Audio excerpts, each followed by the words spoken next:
I'm only going to teach you what you need to know. And the book actually makes this very easy. If you ever take a statistics class, it gets a little more intricate.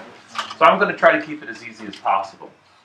The normal curve happens when your mean is equal to your median is equal to your mode. When that happens, it's usually called a normal distribution of data. There's a couple other conditions, but this is the simplest one to think about. So if your mean, median, mode are exactly the same number or so close that you couldn't tell the difference between them, then we're going to consider our data normal. Now, if we're talking about like grades, and this is where people get a little confused about life, what is the average grade of normal classes? C. A C. But everybody wants An A. an A. But very few people actually deserve to get that A. So you'll find in a class, if we do a little bar graph, that the C's will be the highest part of the grade. What do you think happens between the B's and the D's if this is normal? They're About the same. Same number of students that get B's also get D's. So you get these little bar graphs that look like this. About the same height. And then the A's and the F's are generally the same thing too. There'll be a few little A's, and there's supposed to be a few little F's. And this would be what's considered a normal distribution of a class with grades. Now, community colleges, because so many people withdraw and only the people who stay around generally pass, their grades are a little bit skewed to the left. Now, my hand just went to the right, but I'm saying it's skewed to the left. What happens is you get the bubble on the right and you get a very long tail on the left, so they call it skewed left. It's a weird language. Because most people that are at this end of the spectrum kind of disappear, most of the grades kind of push the other direction. Also, I think people are just easy teachers. Am I? yes. You hope. I need to see. You hope. I need to see. If we attach a curve to this, the curve becomes something like that. And this would happen if we took the grades and we separated them out into like point values. Down here we start like 60, 61, 62, 63, and we separate the bar graphs out. You'd get this nice little curve going through here. And this is called the normal curve, the green part. Normal curve. Now there's a few things in life that are naturally normal. People's heights. You have very few very, very short people, and you have very few very, very tall people. Most people are average. They're about average, someplace in the middle. The length of your arms, if you outstretch them, are normally distributed. The distance between your finger and your thumb as you extend them out is normally distributed. Weights, unfortunately, are not. Right? Weights are definitely not normally distributed. They're starting to tend to be skewed, especially Americans. They kind of skew to the left, which is pushing the weights a little higher than normal.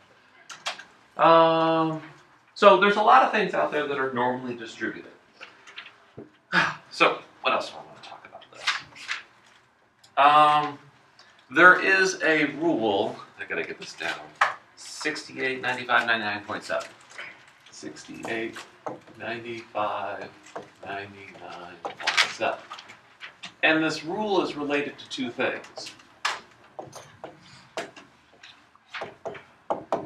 The mean and the standard deviation of the data. If your data is normally distributed, and you know the mean and you know the standard deviation, then you can kind of separate it into a unique picture. For instance, if I say that my mean data is a 75, and my standard deviation, notice I'm using the symbols for it, x bar means mean, s by itself means standard deviation. Let's say the standard deviation is,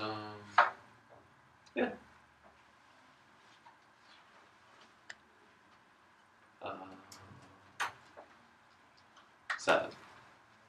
Let's say the standard deviation is 7. What we can do, and data is normal, we can set up a little diagram. to associate this information. And the diagram would look like this. You get a little number line. Smack dab in the middle of the number line will go 75. 75, because it's the mean, the median, and the mode. It's all three of the central tendency measurements. Because the data is No. normal. That's the only time you can smack dab it right in the middle. So this goes 75. And if the standard deviation is 7, what you're going to do is you're going to go up 7. So if I go up 7 from 75, where am I? 82. If I go up 7 from 82, 89. If I go up 7 from 89, 96. And then we're not going to go any further. Generally, you go 3 up, and also, by the way, we're going to go 3 down. So if I go down 7, 68. Down 7 more, 61. and down 7 more. 54. 54. Okay. And if this stuff is normally distributed, you'd get a bell curve. It's called a bell curve. That looks something like this, where the highest peak of it happens right above the mean. Now, I've seen many, many pictures of students drawing this thing, and none of them look like that. It takes a little while to get the curves correct on this thing. So if you have to, you can just draw a little bubble. I've seen people do bubbles on top of it. It's fine. It won't change too much.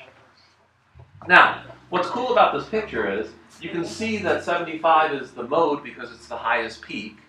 It's also the median because it's in the middle. 50% of the information is to the right, 50% of the information is to the left. A lot of cool things with this picture going on. One of the things that was proven quite a while ago was that if you looked at the data between 1 standard deviation up, this would be 1 standard deviation down, I'm sorry. And then this one would be 1 standard deviation up. From the mean, we're always starting at the mean. Mean becomes like the origin here. So we're going to consider 68 to be 1 standard deviation down. What would we consider 96? 3 deviations up. 3 standard deviations up. And 61?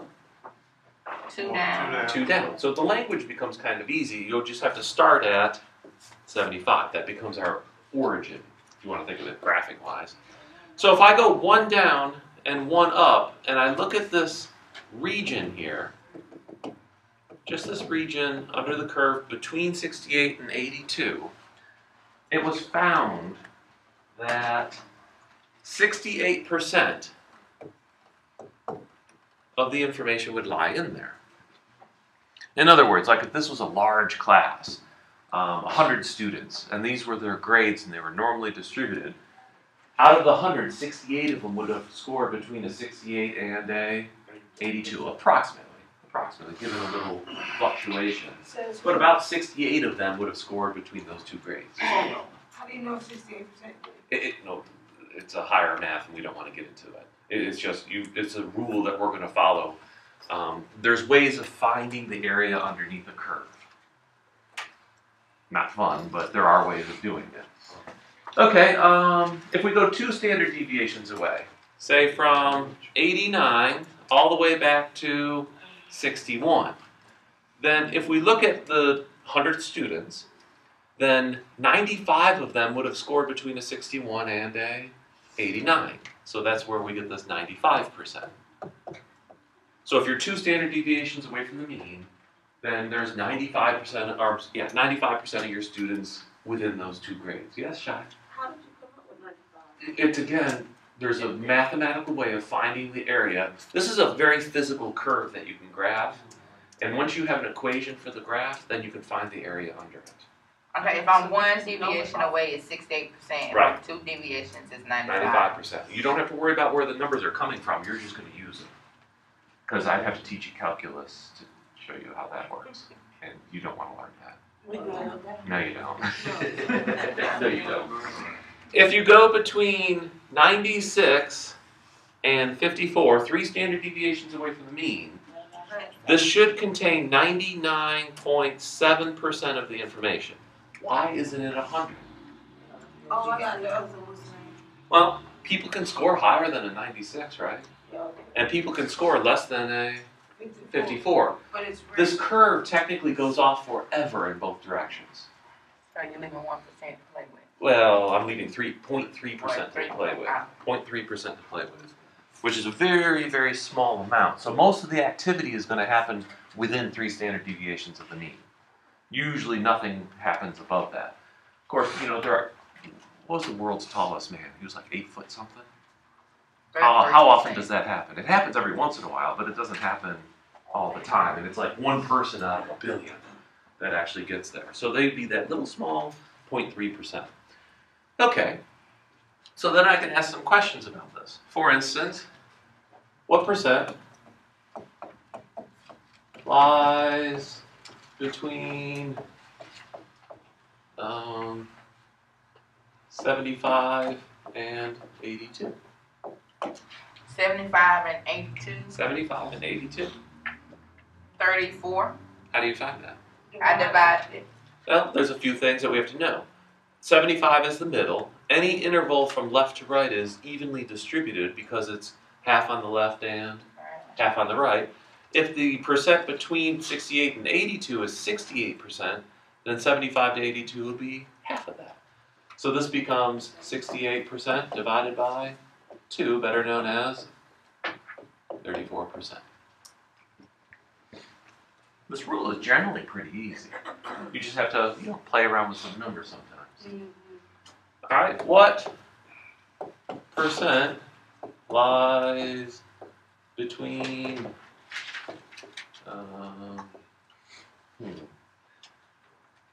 61 and 68? What percent of the class scored between a 61 and a 68? This region in here. 27%? How would you find it? Subtract Subtract what? 95 and 68. The big number on top is this 95. It goes from 61 to 89. The smaller one on the inside goes from 68 to 82. It covered 2 of the numbers we're talking about, 61 and 68. The problem is, remember, whatever happens on the left also happens on the right. So the area or the percentage between 61 and 68 is the same as the percentage between 82 and 89. So would you subtract If I 68 divide from the 95, then divide your remainder by 2? Correct. 13.5. You take the big number, subtract the small number, but because your answer is split into 2 regions, you take that answer and divide by 2. So this one would be 68. You're going to subtract it away from 95, and you're going to take that answer and divide by 2. 13.5? That's it. 13.5? 13.5%. So you can find every one of these little regions. You can find between 54 and 61. You can find lower than 54. What would be lower than 54? What percent would that be? 0.1. Nope. 0.01. It would be 0.3%, but you'd have to cut it in half, so it becomes 0.15. So it would be 0.15 on the far left, 0.15 on the far right. But you're not going to do that on test. No. Why not? What? Would it be 0.15? 0.15. Now, why would I get 0.15? Because the whole thing that we have is 99.7, Okay, so that still leaves you going that way and that way. So there's only 0.3% left, so this would be 0.3% divided by 2, and this would be 0.3% is 0 divided by 2. So the trick is you're either subtracting and dividing by 2, you're either just dividing by 2. That's the only 2 options you have, depending on what piece you're looking at. How would you find the percent between 89 and 96? 89 and 96. Yep, how would you find this little piece right here? Well, you do the same Subtract thing. 99.7 95 from 95 and divide that by 2. and divide by 2. So it's pretty easy. So this equals what? I'm just curious now. It's 4.7 divided by 2.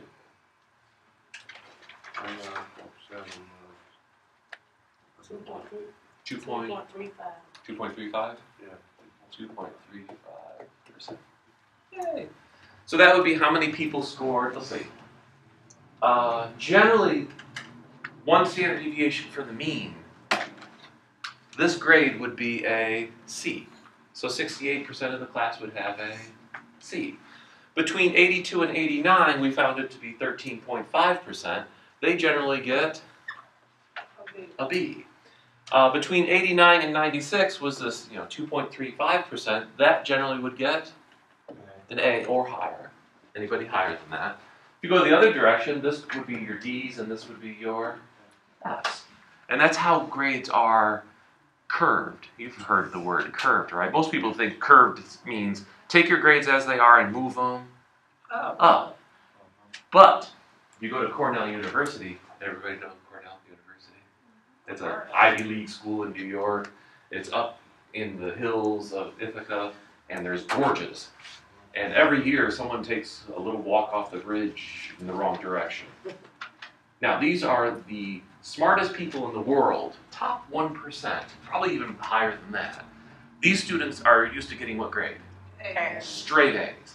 But once they go to Cornell University, they normally distribute their grades, so someone always gets an A, someone always gets a B, someone always gets a C, D, and F. So you take these students that are used to 4.0s all the way through high school, everything's real easy for them, and they get thrown into a mix where they're with people just like them. And they find that their grade is not always going to be an A because they're not necessarily the smartest out of the top 1%. They might be the lower end of that 1%, and they end up with F's and D's, and they've never ever got an F or a D, and then they freak out and they jump. So they killing folks. Kill themselves. They kill themselves because they're not used to failing. They're not used to not getting that A. This is a curve. They would have a test. They would give out a test. Their average might be an 85. But the standard deviation would be like 3 or 4. That means if your score is an 85, the next one up would be an 88. That would bring you to a C. The next one up would be a 91. That would get you a B. And then 91 up would get you an A. But then if you go the other direction, 85 would get you a C. 82 would get you a D. See, I ain't playing that. 78 would get you I an see A. a 80, I want to see a better. But that's how curves work. That's really how curves work. You mean tell me they can get a grade like that and really get a C or D? Yes, that's no wonder why it's driving them insane. Yes. That's Okay. not, it but doesn't that's seem how right. grading works. It's That's not always they killing them, girl. it's not always curves bring your grade up. Your curve could also bring your grade down. In reality, they got good grades, but they making them think they got When good. I was in school, the hardest test in Calc 2 was, I forget what chapter, I think it was like chapter 8. Everybody, the average was a 65, I got a 96, so I turned my paper over really quick. Because that one grade took the curve and brought it up, forcing some people to fail that normally would not have. Oh. So the person who So gets some the better of the people grade might be mess getting up the other folks. If everybody scores really low, then the highest grade messes it up. If it's a really outlying, crazy grade. So some of the people might be being pushed. Yeah. Cause I would've pushed you. Yes, I know. That's why I turned my paper over. That's why I acted like, oh, I got a bad grade. Oh, this stinks. I wasn't like, yay. Yeah, I always did. I studied my butt off for that test, though. All right. So that's normally distributed. That's simple percentages. But then can you curve test 8? No. Actually, if I curve test 8, more people would fail because the average there was like a 90. That might not be good. Yeah, that would not be good. All right. One of us got like a 98. Let's talk about Probably happened. the standard normal curve. This is the same 12.4. Same 12.4, but this is going to start merging into 12.5 real soon. The normal curve is perfectly fine, except for one problem. If we have a long number line, 0 over here, 100 over here, well, make it 200. We can throw a lot of different things on here. For instance, if we were talking about grades, grades generally fall between 50 and 100, generally. So you'd have a normal curve here for grades, and then it would go off forever and it'd get really, really close to the x-axis. So you'd have that little bubble. If we were talking about people's weight, generally, what's the lowest weight you can think of? my wife, 82. Of course, that's not healthy, but that's where she is I right was now. gonna say, she like Michael Jackson. Well, no, it's disease and all fun stuff. And then the highest weight, someplace in the 900. Yeah, 1,000. Yeah. Over there. Yeah. But I'm going to kind of keep it normal. So weights would be something like this. Generally, people weigh somewhere between 100 and 200 pounds. Lower than 100 is generally unhealthy. Bigger than 200 is generally unhealthy. Most people are supposed to lie in the middle. Of course, we're assuming that weights are normal, and they really aren't. If you were talking about the width between your thumb and your forefinger, your pointing finger, that would be really short. It would be like, a couple inches, right? So you'd have this little normal curve over here, where most of them are within 2, 3 inches, whatever. So you'd have that short normal curve. The problem with this is, to work with each individual curve on its own, it becomes very, very tricky. But they all have a lot of related things to them. They have their own little means. This one has a little x bar, this one has a little x bar, this one has its own little x bar. And they have their distributions, their standard deviations, 3 to the left and 3 to the right. So they're all relatively similar in that facet. So what I want to do is I want to merge all these curves into one picture, and that's actually very easy. These x bars, I've been calling them the origin. What is the coordinate of the origin? 0. So what I'm going to do is I'm going to force x bar to become 0. So how do I force x bar to become 0? Put a 0. Now, if I have 5 and I want to make it a 0, there's 2 ways of making it a 0. Subtract 5. Subtract 5 is the first one, which is the one I want to use. The other one is multiply by 0, which is kind of tactless. So the first thing I'm going to do is I'm going to create this calculation. It didn't write. Very frustrating. Black marker's not working. Did it write for the other things? Yeah, that's what I'm wondering. I don't think it did. There's this x bar here, x bar here, x bar here. Okay. You got to draw the lines. No, I drew the lines. Okay, so if I do x minus x bar, the data in the middle minus its average in the middle, those would turn out to be 0. Great. The problem becomes when we do 1 standard deviation above, 2 standard deviations above, 3 standard deviations above. I really want them to be 1, 2, 3. So if x is 1 standard deviation above the mean, then, I forgot what the last numbers were. What was the mean? It was 75, and then my standard deviation was 7, right? 7. So that would be 82 would be the next one, right? Well, if I take 82 and I subtract 75, that gives me 7, right? But I want that to be equal to 1, so what do I have to divide by? See, this is equal to 7. To make it equal to 1, I would divide by 7. So the final part of it is divide by the standard deviation. I'm confused. That's why. That's not. That's an S. Oh. So we're going to call this formula Z. This is the last formula you need to know. Z is equal to x minus x bar over sigma. So let's go back to our little picture there.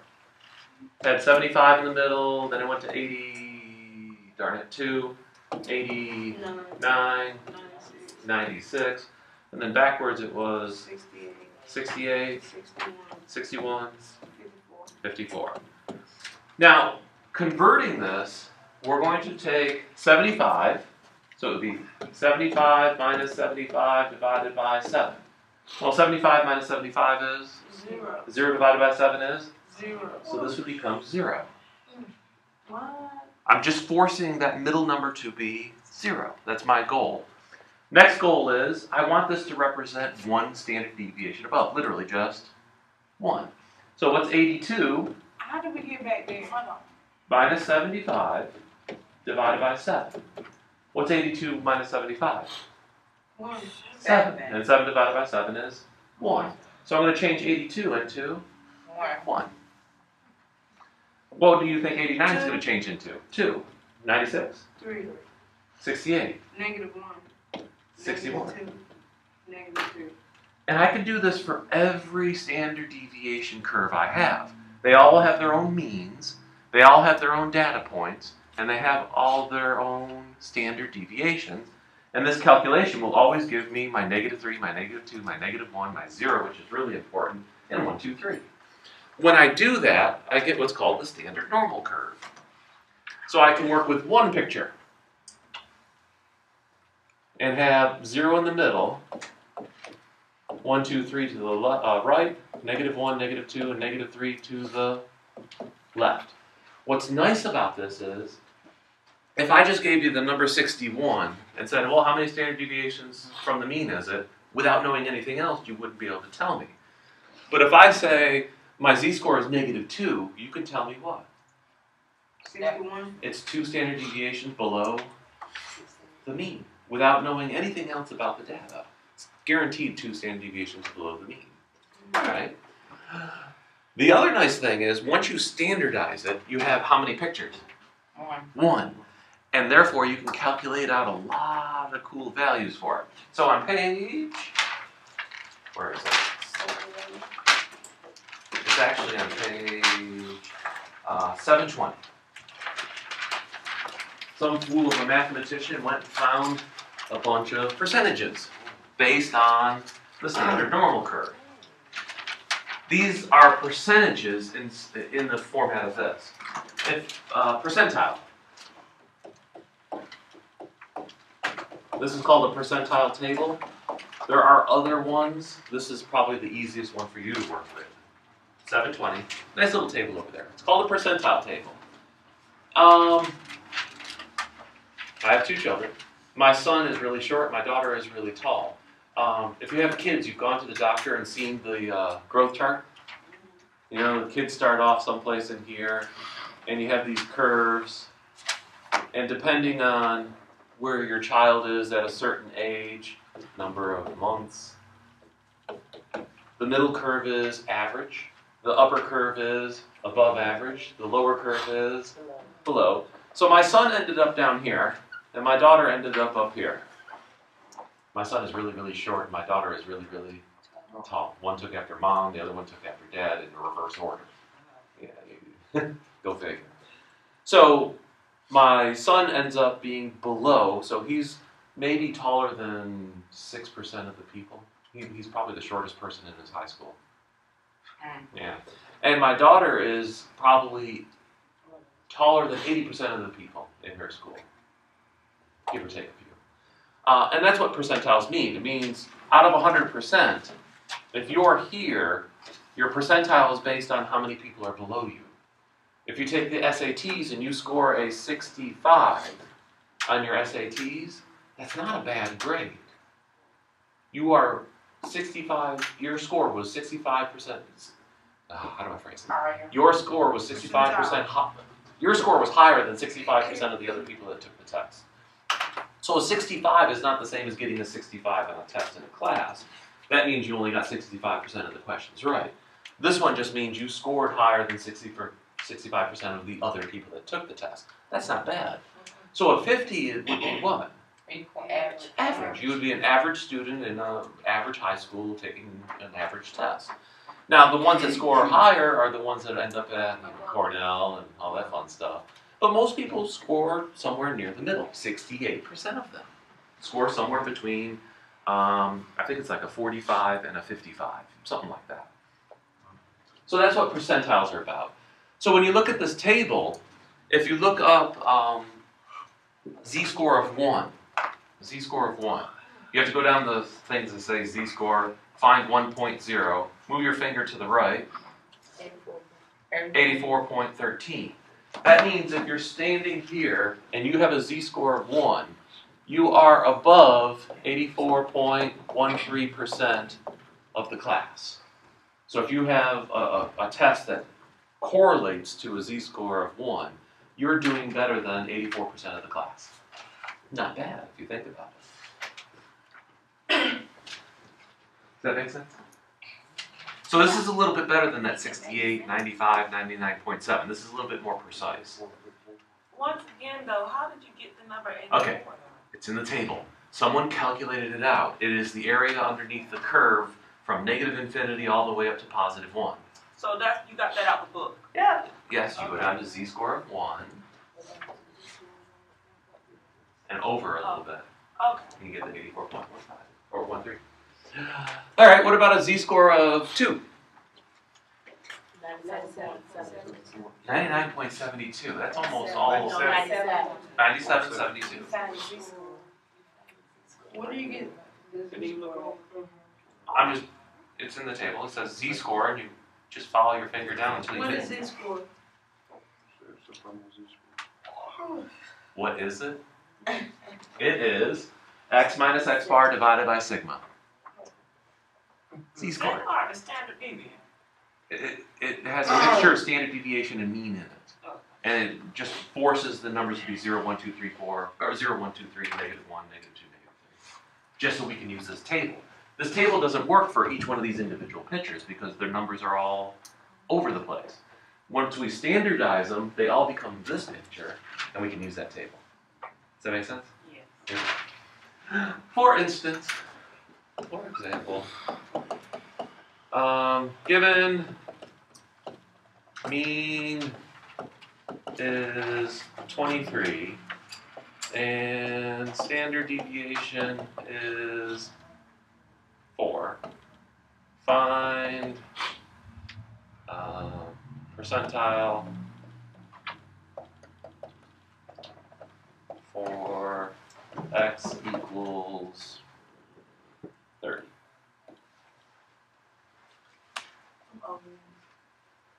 Given that you have a mean of 23, a standard deviation of 4, I want to find the percentile value for a data value of 30. What do you do? So would I say Z equals 30? Well, I usually subtract say z equals x minus x bar divided by sigma, and then plug in things. What's x? 30, 30. What's x bar? 23, Because that's the mean, divided by 4. 4. 30 minus 23 is 7. 7 divided by 4 is approximately I'm writing down. 1.75. 1.75. Now this table is not going to have these numbers exactly. You have to pick the closest one. So I just found a z-score of 1.75. So you go to your table and you look up the closest number to 1.75. Now you have a choice. 1.7. Do we do 1.7, which would be underestimating it, or do we do 1.8, which would be overestimating it? Guess what you should do? 1.8. 1.8 would probably be better, which is 96.41. So this would be 96.41%. The problem is percentile is a whole number. So this would be the percent underneath that value. To change it to a percentile, you just have to round this answer to, 96. and the answer would be the 96th percentile.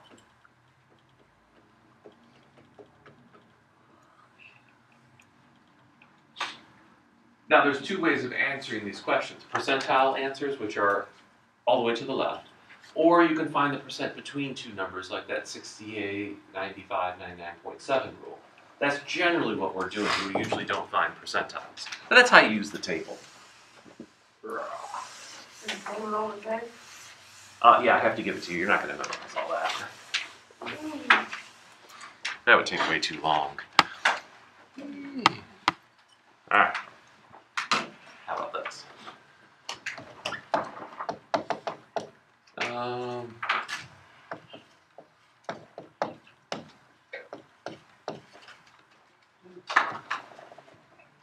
Excuse me.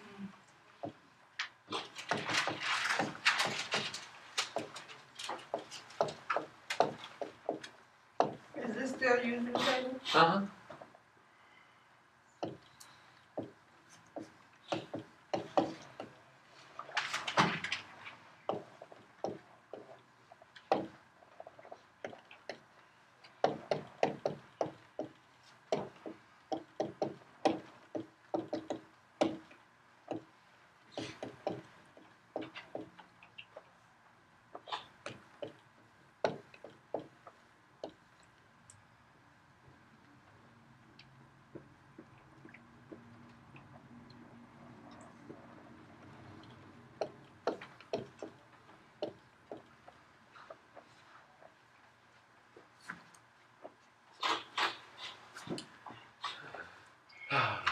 So, rats have an average weight of 475 grams. I don't know. It's possible, I guess. Probably heavier. With a standard deviation of 50 grams, what percent of rats weigh between 475 grams and 575 grams? Alright. How many z-scores am I going to have for this problem? 2. One for the 475 and the other one for the 575. So we're going to set up 2 of these. And I'm going to call this Z475, just so I don't get confused. So Z475 is going to equal 475 minus 475. It's the data value, but it's also the mean, which is the same thing as average for most of these. Divide by 50. And the answer here is 0. Which makes sense because it is the mean value, so it's going to land right there in the middle. If I do Z for 575, that's going to be 575 minus 475 divided by 50, which is just plain old 2. Oh, your horse. Why did I divide 475 by 575? Okay, the second number is 575. You subtract it away from the average, which is 470. I'm not talking about this 475. I'm talking about The average. the average up there, which is x bar. All right. If we draw a picture for this, here's 0, 1, 2. Here's 2, and we have this nice little normal curve here. And we're looking for what percentage of rats would lie in that region. What percentage of rats would lie in that region? The problem is, the table is based off of percentiles, which is start someplace and go all the way to the left. So if I start at 2 and go all the way to the left, I'm going way past the 0. And then I'm going to take 0 and also go way to the left. So how would I find my answer? You would just subtract the big one and or the small one from the big one. So what is 2 represented by in the table? 9717. 72. I can check that. And that would be a percent. And 0, of course, is, and you shouldn't even have to look at the table for that. Because 0 separates the curve in complete half. 50% on the left, 50% on the right. So this would be 50%. And how do I find the region between? Well, subtract. So it would be 97.72 minus 50, better known as 4772. So the percentage of rats that weigh between 475 and 575 would be about 48%. About 48% of them. Almost half of them. Half those little rats are a little overweight.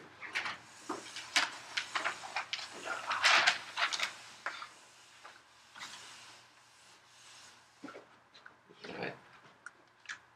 Oh, this same rat population. What percent weigh less than 300 grams? What percent of these rats weigh less than 300 grams? The setup doesn't change. The mean and standard deviation are exactly the same. So when you get into your formula, you're only going to have one of them because we only have one x value. This is your x, not x bar, or x. So in this case, x is 300. X bar is 475. 475 divided by the standard deviation of 50. Notice this answer is going to be negative, which makes sense because 300 is less than the mean. So it should be someplace to the left. What's this equal to? Negative 175. What is it? Negative 175. We talking about? The final answer. Oh, negative 3.5. Negative 3.5? Ooh, not good. I went too far. Is z-score negative 3.5 on there? Yes. Yep, what is it? 0.02. 0.02. Well, 0.02. So I'm going to write that down here. 0.02. But is that my answer? No. I don't know. You tell me. No, we got to draw that graph. Well, you can draw the picture. Here's a picture. Here's 0. Here's negative 3.5. Which way do I want to go in the picture? To the left. To the left. To the left because it says less. Which way do percentiles go? To the All right. right. To the left. To the left. So guess what? Press This your is your hand. answer. Now, if I said more than 300, you'd have to do a little calculation. If I said more than 300, what would the answer be? I don't know. Be positive. Well, It would no, be the same you'd still get thing. negative 3.5. 98%. How'd you find that? Subtract. Subtract from? Subtract the bottom. See, if you go more than, you're going this direction. Subtract Yeah. 0.2 From, And that would be everybody from the else. highest. Okay. what's the highest? 449. How much? 100. 100, yeah. 100%, right? I know. Yeah. If you have 2 cents on this side, you're going to have 98 cents Well, on you this just side. take the negative sign out in front of the 3.5, and it's still 99%. Huh? Say it again. Take the negative off. You said, what if it was positive? Didn't you? Oh, subtract I guess you from- could do that too. Yeah. No, because if you go out to positive 3.5, you're still looking to the left, and you have that little piece off. Well, now I don't like you. Yeah. You would have it, but you Yeah. would have to make it positive. Does that work? Yeah, I don't know. right. I would just do 100 minus Too much. 0.02, 99.98. 99.98. Yeah, I guess you could do the other way. So if it said I'm used to the other table that is in stats. So if it said what percent weigh more than 300 grams, that would be your answer. That would be your answer. If it was more than 300 grams, that's most of them. Where less than 300 grams, it would be not that many of them. Oh yeah. I don't understand that. Ah, There you go. let's talk about curving. What time is it? What time is it? 10:30. I got time. Curving. Curving a grade. And you gonna do this test Thursday? Yeah, this part, 2 days from now. this one, I mean, this isn't that hard. This is just plug in a Two formula, days from now. read a table. What? 2 days from now. Uh-huh. You got any worksheets, anything? You ain't gonna give us one of them Come things. on, No. dude, what's wrong with you? I don't have one. How would you Do the problems out of the book. It's hard when you don't teach them the same way. I done told you. I could care less which way you do it, as long as you do it. They worded differently than you do. Oh, please. You can't word these too much different. Their formulas don't look like yours. Oh, please. They ask a question, you can use my formula or the book's formula. I could care less. Is this another example? No, I'm just writing something on the board for the fun of it. It's a new lesson? No. It's an example. Undo Why don't you wait and find out? So I can know how to write.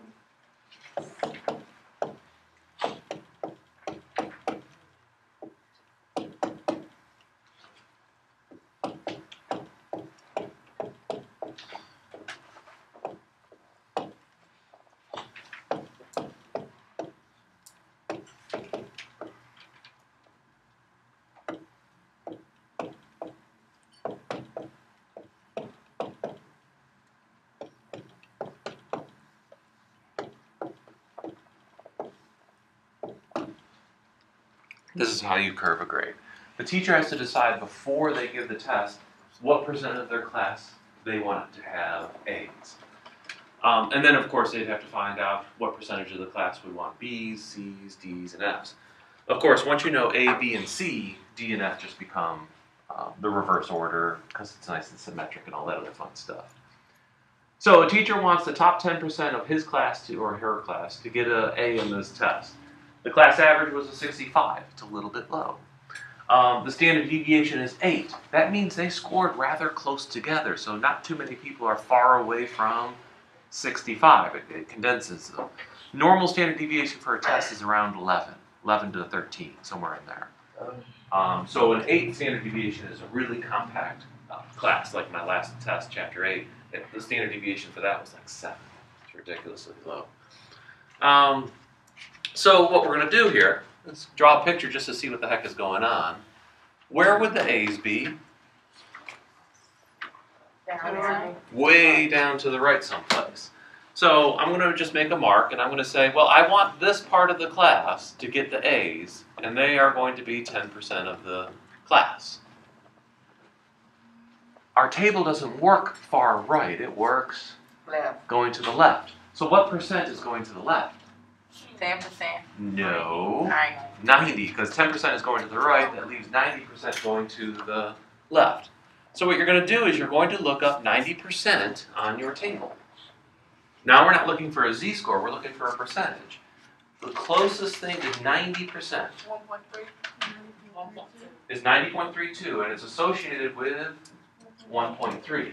So this z-score right here has to be 1.3. Now, you see where the problem is coming from. Now I have a z-score. I have this thing. What's this one called? Mean. That's the mean. This one? Your standard. The standard deviation. I have 3 of the numbers I need. I'm going to be searching for x. So I write my formula down. Z equals x minus x bar divided by the standard deviation.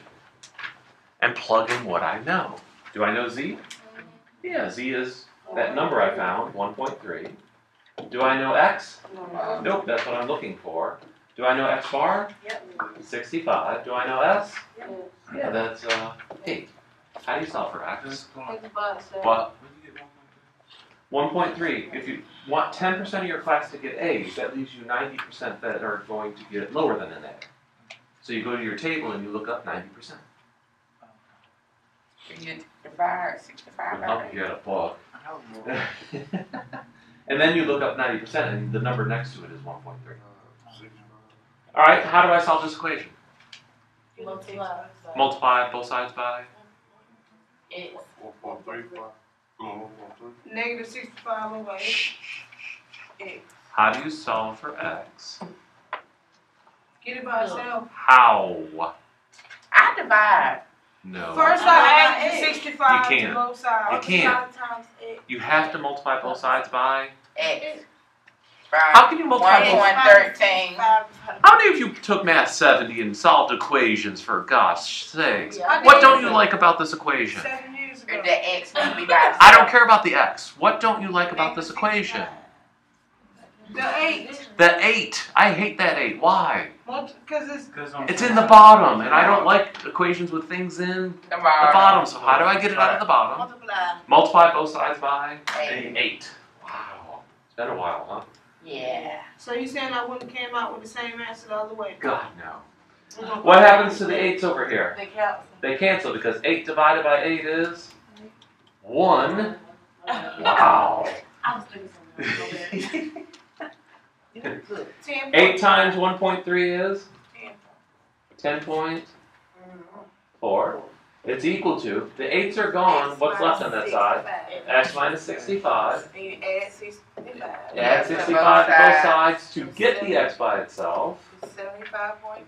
75.4. So if you scored higher than a 75.4, you deserve A. an A. That is what a curve is. Wow, imagine if I curve. Guess what happens? I have to have more than 30 students in the class to properly curve. Once you get less than 30 students, there is no proper curve. Not a nice one, at least. But you do need more than 30 students to do it properly. You ain't even got half of that. Nope, so I can't do it. Probably better for you not to. I know, it forces you to work harder. Curves make people lazy. They think they're, oh, I don't have to do all this work. It'll just get curved I later. plan on busting that joke. Okay. Dun, dun, dun, dun. There'll be some bad jokers in here. Because I was planning on What's busting tomorrow? wide open.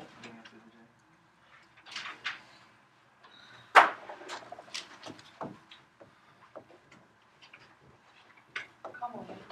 Why are we back to frequency and stuff? Why not? Extra credit exam, you can get up to 105 points. What? Nah. Now we're talking.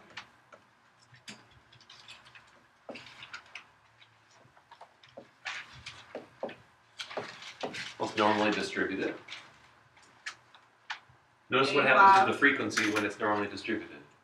It's like, It climbs up, And then class. climbs right back down, the exact same pattern. So 4, 17, 23, 17, 4. If If it doesn't do that, it's not normally distributed.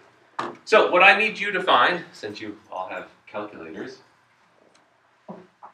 I need the mean and standard deviation of this. Because I also want to find